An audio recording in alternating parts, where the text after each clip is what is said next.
I thought I'll quickly share an issue I had with JLC PCB.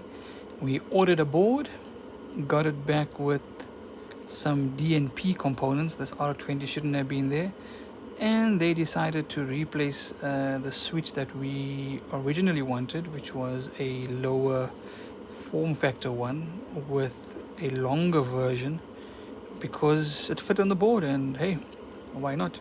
So I'm going to show you quickly how I rework it. Oh yes, let me show you why it's my worst nightmare, because we ordered, called it about 500, so I'm busy doing like 10 at a time.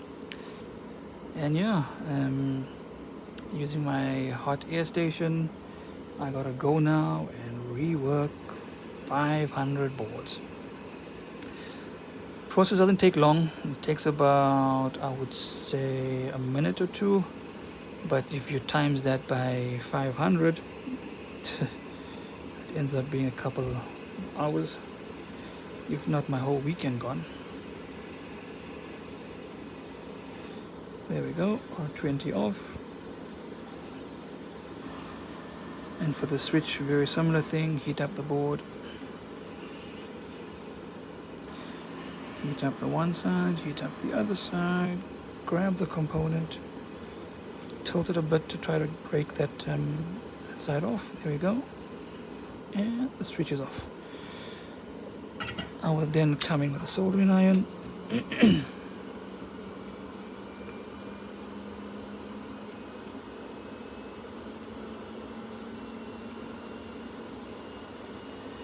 Get the switch in place, get some solder.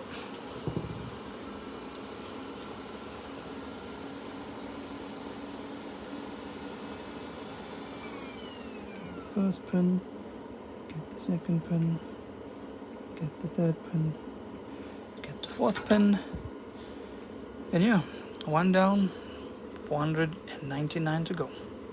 Thanks, JLC.